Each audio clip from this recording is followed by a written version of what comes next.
Worried about income tax? Wonder if spring will ever come? Want to get away from it all? We offer you escape.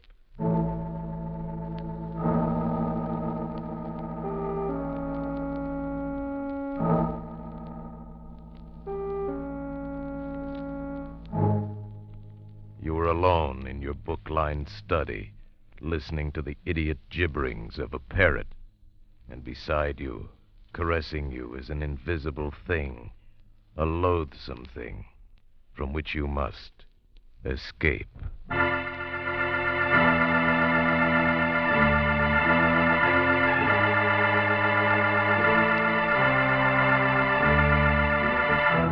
Escape. Produced by William N. Robeson and carefully contrived to free you from the four walls of today for a half hour of high adventure.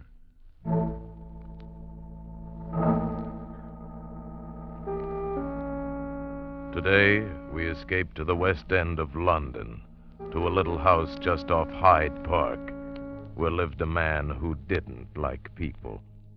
Today, we escape in the remarkable tale of Robert Hitchens, how love came to Professor Guildea.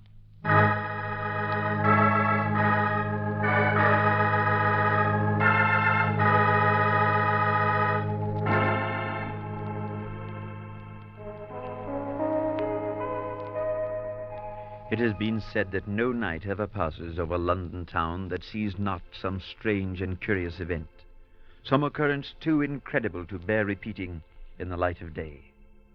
How horribly true are those words.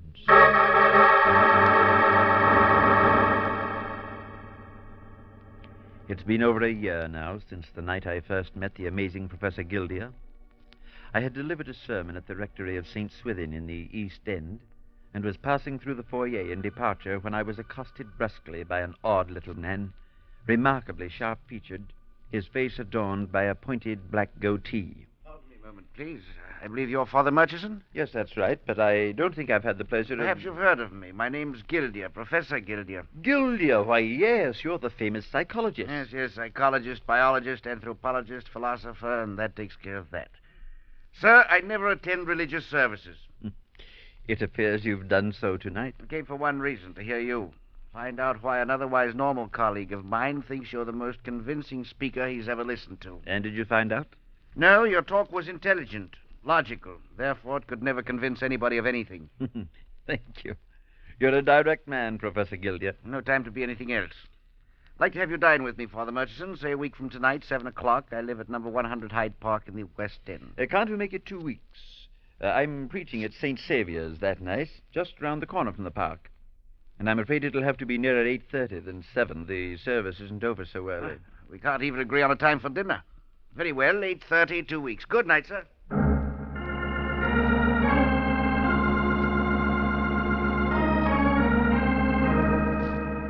Perhaps if I had known then what I haven't, no matter. I kept the appointment, of course. After an excellent dinner, we climbed the stairs to Guildea's study, a large book-lined room running the width of the house, with windows at the end overlooking the park. In front of those windows stood the one incongruous thing in the room, a cage holding a large gray parrot. In fact, as I recall, it was the parrot that was responsible for my first becoming aware of what exact opposites Guildea and I really were. The same parrot that was responsible for so many other things that happened later. Quiet, Napoleon. One day that infernal squawking of yours will drive me to wring your neck. Somehow it surprises me, Guildea. I mean, you're keeping a pet. I possess a parrot, Father Murchison, that's all. Made a study of the imitative faculties of animals some months ago. Bought the bird then, never got rid of it. I see. Started the bad habit of scratching the fool thing's head. It loves it, you see. In 5 minutes, he'll be screaming for more of it. Why would it surprise you so much if I kept a pet? Because I believe you're the most self-sufficient man I ever met. More than that, actually. I detest affection, any display of sentimentality. But you do feel the need of close human sympathy in your life. None whatsoever. A reasonable amount of companionship, naturally, but that's all. Father Murchison, I'm one person who does not love his fellow men. Nonetheless, Some of your discoveries have been of great benefit to mankind. Entirely accidental. I thought you would be liking your coffee now, sir. Yes, Pitting. Put it down on the table, please. Thank you, sir. Will there be anything else? No, that's all, Pitting. Yes, sir.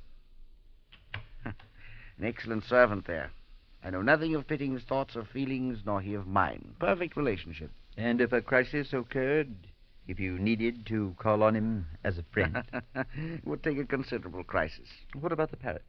Surely you must regard it with some affection, otherwise you'd get rid of it. Napoleon? Merely a specimen. Bird's as devoid of sentimentality as I am. He can only imitate whatever he sees and hears. Guildea, have you ever been in love? Neither with anyone in particular, nor with love itself. Being in love, as you put it, or having someone in love with me, would be the most monstrous and horrible situation I could possibly imagine.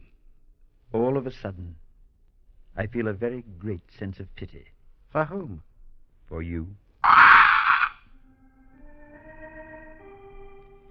Yet, as different as we were, my life dedicated to all humanity, and Guildea's life stripped of its own humanity, I called again at the house at Hyde Park many times, and we became friends.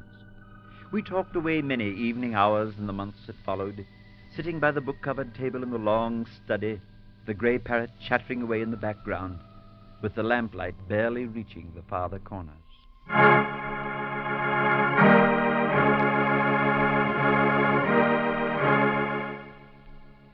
It was on such a night not long ago that the thing began. Guildea had seemed uncommonly nervous since dinner, and had spent much of the time pacing in front of the windows that faced the park.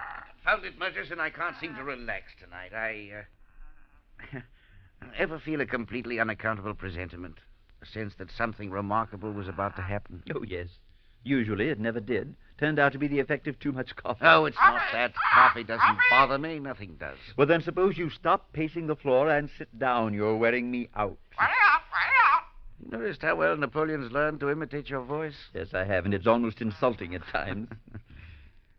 The worst thing is feeling such a strong compulsion to do something which I know to be ridiculous. Exactly what is it you're talking about, Guildea? Well, it's foolish even to mention it, but I wonder if you'd pardon me for a few minutes. Of course. Help yourself to more coffee. I'll be right back. I walked over and stood stroking the feathers of the parrot through the bars of his cage. I'd grown rather fond of the ugly bird, but it always startled me to hear him mimic some phrase of mine or Guildea's.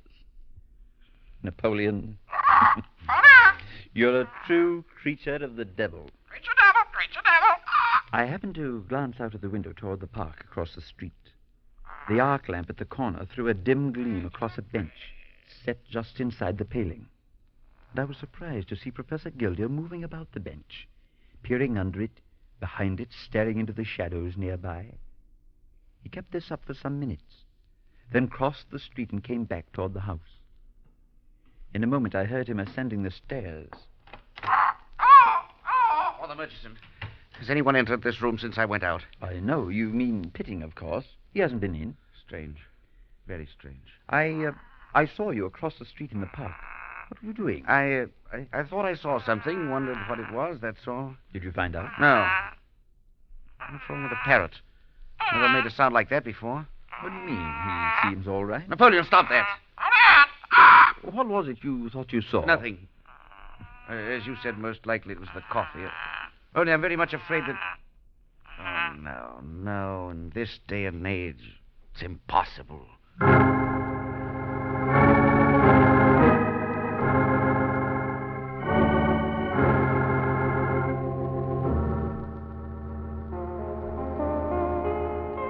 It was nearly a week later that I received a phone call in my quarters at the rectory.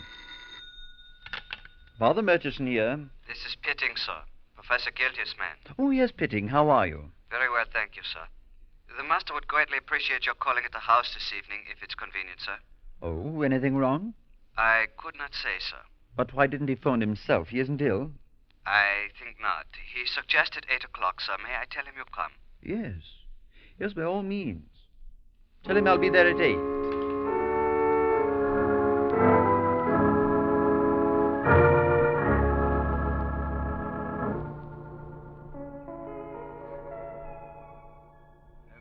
beating about the bush, Father Murchison. I am nervous. Of course I am. Plenty of reason for it. Oh, you're working too hard. Now I'm working too hard. The other night it was coffee. As a matter of fact, it's neither one. Be quiet, Napoleon. Maybe you'd better tell me just what is the matter, Guildea. Do you feel the presence in this room of anyone beside the two of us? Well, there's Napoleon, of course. No, I don't mean the parrot. He senses it too, though. Senses what? When you were here last week, I left the house for a few minutes, you remember? Yes. I'd been watching someone sitting on that bench across in the park, a shadowy sort of figure. I had to find out what it was. But you found nothing. You told me when you came back. That's right. But I left the front door open. When I came back in, I felt suddenly that someone or something had entered ahead of me. Oh, come now, really, Guildea. I knew also that they'd found their way to this room. But I was here all the time. No one came in. Father Murchison, whoever or whatever came into the house that night, came into this room, is still here right now. You, Guildea, a scientist. Yes. Ridiculous, isn't it? But it's true. I'm only able to feel its presence. Napoleon can see it. Look at him now. Now, wouldn't you say he was watching something over there in the far corner of the room? No, I'd say he's just being as foolish as a parrot usually is. You, a skeptic? About this, yes. You've been working too hard. You need a vacation. I haven't told you the worst part of it. Would you say that I'm an attractive man? Frankly, no. Oh, I suppose to a certain type of society woman you might... No. That's not what I'm talking about. Well, then, what are you talking about? I don't know whether this intruder is a woman, man, child, animal. But whatever it is, it holds a vast affection for me. What? Can you imagine anything so utterly monstrous, horrible? Murchison, the thing, is in love with me.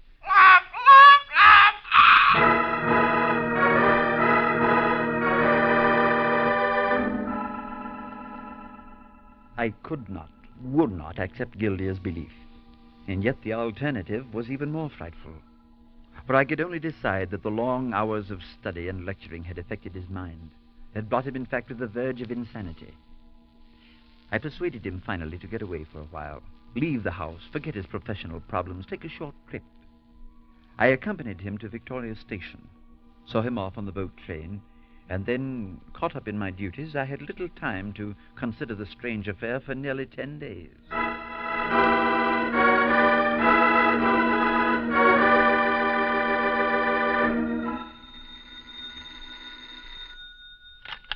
Father Murchison here. I hope I haven't disturbed you. Professor Guildea, then you're back in London. Yes, I've been back for 3 days. Well, you should have called me. How was the trip? Quite pleasant. I took passage on a Channel coaster. The sea air was wonderful. You weren't troubled on the trip? Oh, no. Not at all. It waited here for me. What? Then you mean to Could tell you me... come over here tonight? You mean now? Yes, if you could. You see, I can prove it to you now. Very well. I shall come right over. I stood there by the phone and shivered. The thing had become so real to him now that he felt he could go away and leave it, then come back and find it waiting for him.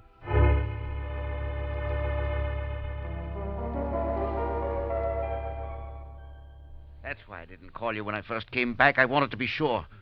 So I've waited 3 days, and every day has been worse than the one before. In what way? What do you mean? I mean, the thing was waiting for me here. Glad I was back, fawned all over me. It was more insistently obnoxious all the time. Guildea, do you mean you've seen the thing? Heard it? No, I haven't seen it, haven't heard it, but I know it's here. I can feel it, sense it. Try to put it in words, and it becomes absurd. If you'd like some unsolicited advice, call in a doctor. Have him look you over. And what doctor in London knows any more about the human mind than I do? I know, but when it's your own mind... No. You're thinking of hysteria, hallucination. I know all the symptoms. It's not that simple. Anyway, I told you I could prove it to you. You'll notice I've thrown a cover over Napoleon's cage. Yes, I've been wondering about it. Part of my proof. He's been here, you know, all the time I was gone, here in this room. Yes, but I want you to get behind those curtains with me. Then I'll reach out and pull the cloth off his cage. I don't want him to see us. I don't know what you're hoping to prove, but, all right, come on. Ready? I'll uncover him.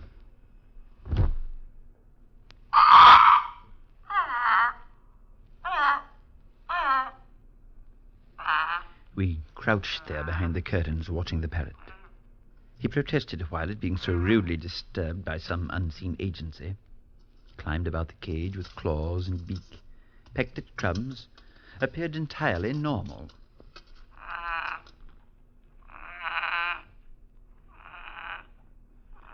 After a time, he began to fix his attention on a spot across the room. There was nothing there. Watch him. Look at him now. In the parrot's mind, at least, someone or something was approaching the cage. And yet, the room was empty. Whatever it was apparently had reached the cage now, and Napoleon welcomed it with friendly chortling. The hairs rose on the back of my neck, for the bird was cooing and gurgling as he did when I or Guildea scratched the feathers on his head. I could almost fancy that I saw long, white, ghostly fingers reaching through the bars of the cage. Watch him and listen to him. He's talking to the thing, imitating it. See what you think. The bird was moving about in the cage now, nodding his head in a very peculiar manner, uttering the most extraordinary sounds. I began to realize that he was imitating the thing he saw standing by his cage. And then the full horror of it came over me. I tried to hide the thought from Guildea, but he'd already seen it in my eyes. So you see it too. That's all I wanted to know. That I wasn't imagining it. There's no point in hiding there any longer. That was my proof. But perhaps someone was here while you were gone. I've questioned Pitting and the cook. No one has been here. It can't be. Such a thing just can't. Father Murchison, it is. Well, where? Where is it now? Can you tell me where it is? Not exactly. Somewhere in the room, not too far away. I can feel that. Napoleon, of course, can see it. There is some rational explanation, Guildea. There has to be. You're whistling in the dark, Father. You recognize the same thing I did. I know what you mean, of course. I can't stand much more of it. If it were only something I could fight, strike out at. I'm not a coward, but I can't see it, hear it. I can only feel it trying to touch me somehow, trying to get close to me, drooling with desire and affection, fondness for me, and I can't keep it away. It gets closer all the time. Guildea, you've got to get hold of yourself. Get hold of myself! You saw the way that parrot imitated the thing, those mannerisms, that gibberish. You know what it means as well as I do. I saw it, but it can't possibly... Can't you feel how hideous it is for me? I can't stop it.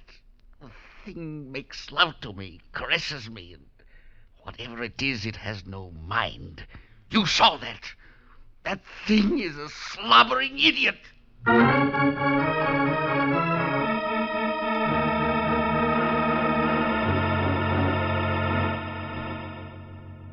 I walked home at a late hour, trying desperately to think of some reasonable answer to the whole strange affair. I could not accept Guildea's explanation of the actions of the parrot, though the bird had produced an extraordinary illusion of an invisible presence in that room. In a day gone by, perhaps I might have been called in to deal with an evil spirit. I thought of retribution. Guildea had always borne an unnatural distaste for human love. Was he now being forced to endure the unnatural love of some monstrous being as punishment? I cast such thoughts away from me, yet I could not quite accept the only other reasonable solution, that my friend was insane. It was very late when I fell asleep.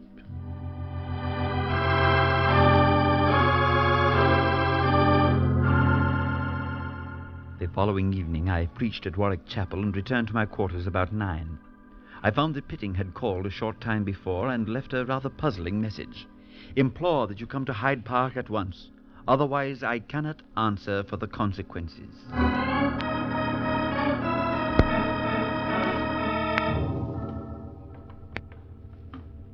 But what is it you're trying to say, Pitting? He's not himself. In what way is he not himself? I can only suggest, sir, that you talk to him yourself. Here we are. Yes, come in, come in. I'll leave you now, sir. Oh, Murchison, come in. Guildea, what in the name of heaven is wrong? Pitting said you'd been upset, but he didn't say Pitting, inhuman machine. What happened? What did he do? Nothing. That's just it. Nothing. But I don't see then what you... Oh, you warned me about it once. You said I'd meet a crisis, need him as a friend, and he wouldn't be there. Well, it happened. Look here. I'm going to call a doctor. I've never seen you in a state like this before. No. I don't need a doctor. I'm all right now. For a little while, anyway. At least I think I am. Then what was it? What happened? That thing touched me. Really touched me, I mean, for the first time. It's only been trying to before. The only way I can put it, it rubbed itself against my soul. It was horrible. Now, Guildea, you Don't got tell to... me I've got to get hold of myself. I know what I'm saying. I'm sorry. If you'd felt it yourself, you'd know what I mean. It was disgusting, filthy. If it lasted one more minute, I know I should have gone screaming mad. But you don't feel it now? No, not now. I lost my head, I guess. I struck out with my fists. I tore at myself, screamed for help. Pitting came and thought I was drunk. But I could feel it touching me, sickening, soft, tender, inside of me. But it left you then. You forced it away. Yes, it's still here in the room somewhere, but it hasn't tried to touch me again. Well, that settles it. Guildea, you're leaving here tonight. It didn't follow you when you took the trip before. It stayed here. That's one way you can be free of it. Then you believe in the thing, too. Believe it's real. It's real for you, and that's enough. Now, if I remember it, you're giving a lecture at Oxford the last of the week. You're going on up there now. I'll help you pack. I could do that. I could stay at the Grosvenor tonight, take a train in the morning. It's right near the station. Then it's all agreed. I'll get Wait, at it. wait. Look at Napoleon. Standing there by his cage. He's talking to it, imitating it. Can you imagine what that thing must look like? Never mind. Let me help you start packing. But I didn't tell you what it really did this evening. What came closest to driving me insane. It doesn't matter.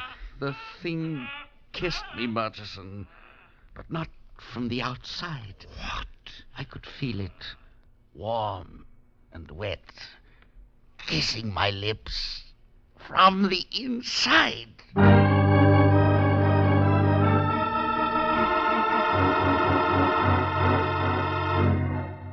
Guildea stayed at the hotel that night and caught the train out to Oxford the next morning. 4 days later, I received a wire from him. Am still feeling a bit shaky, but everything else is all right. No sign of any visitor. Why don't you try to come up for the lecture Friday night? And please get rid of Napoleon for me. Signed, Guildea. On sudden impulse, I decided to accept his invitation.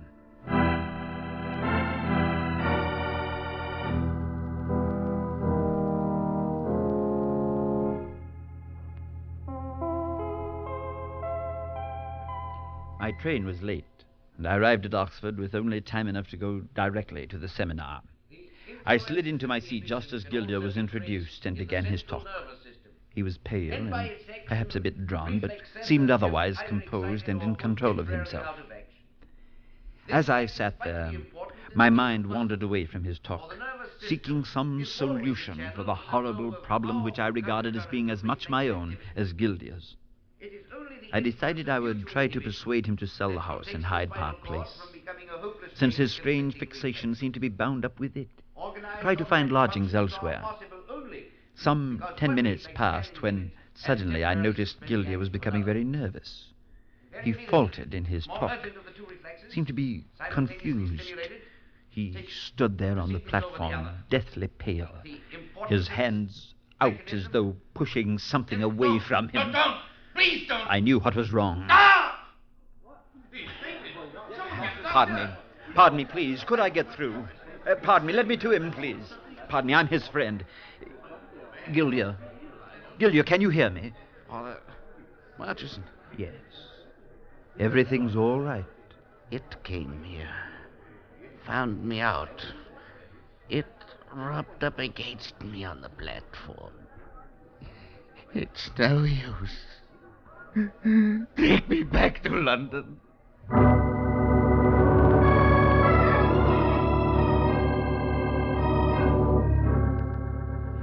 We arrived back in London late the next afternoon. Guildea was a broken old man. He shivered continually, trembled as though shaken by a chill. He claimed to sense the awful presence of that thing always nearby us, accompanying us, and he was constantly terror-stricken lest it might try to touch him again. I stayed with him in the house in Hyde Park, and as night drew on, we sat in the long, book-filled study on the second floor. Pitting brought coffee to us and then withdrew. We found little to talk about, and the silence of the room seemed doubly oppressive without the familiar chatter of the parrot in the background. What did you do with him, Murchison? Napoleon, I mean. I boarded him with a pet shop in Shaftesbury Avenue. I thought you might want him back again after you'd reconsidered. No, I don't want him back. You still can't feel its presence, can you? No, Guildea, I'm afraid I can't. Wish to heaven I couldn't. It's in here with us now, you know. Now, please. It doesn't matter. That's no use. I can't fight it any longer. There's no way to fight it. Perhaps that may be the answer, to stop fighting it. You said yourself that you felt it was fond of you, meant you no harm. Then why not stop fighting? Try to return its fondness, its love, if you will. You don't know what you're asking. Even the thought of it sickens me. Fondness, love for that thing. Perhaps it may be the only way out. Then there's no way out. I tell you, Murchison, I've only one feeling for that creature, and that's hatred. Hatred, disgust, and hatred. Please, try to be calm. Wait. What is it? Perhaps that's it. Listen. Whatever you are, beast or devil, I hate you, do you hear? I hate you. Murchison, that's doing it. It's recoiling, withdrawing, I can feel it. Guildea, please. I hate you. I hate you. Murchison, it wants to leave.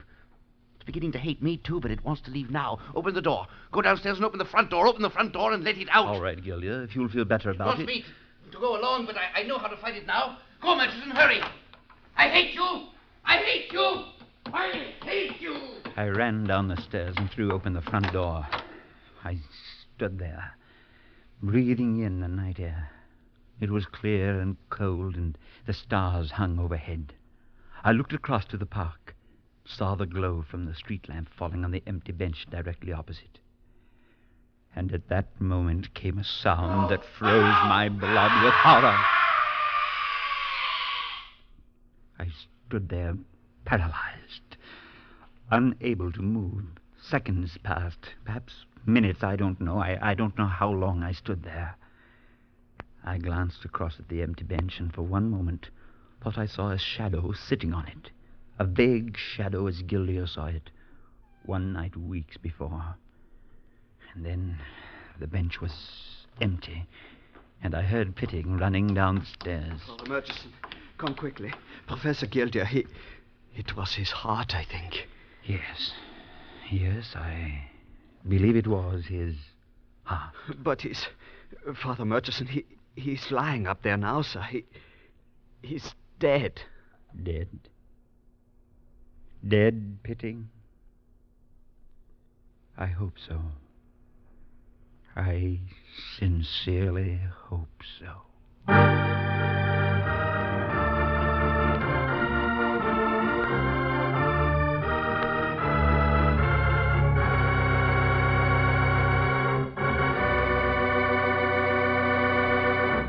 Escape, produced by William N. Robeson and directed by Norman MacDonald, today brought you How Love Came to Professor Guildea by Robert Hitchens, adapted for radio by Les Crutchfield, with Louis Van Rooten as Professor Guildea, Parley Bear as Father Murchison, Harry Bartell as Pitting, and Paul Frees as the Parrot. Music was conceived by Cy Fewer with Richard Orant at the console. Next week, when the coming weekend offers little to stir the imagination, when routine inactivity stares you in the face, when you're already tired of doing nothing, we offer you Escape.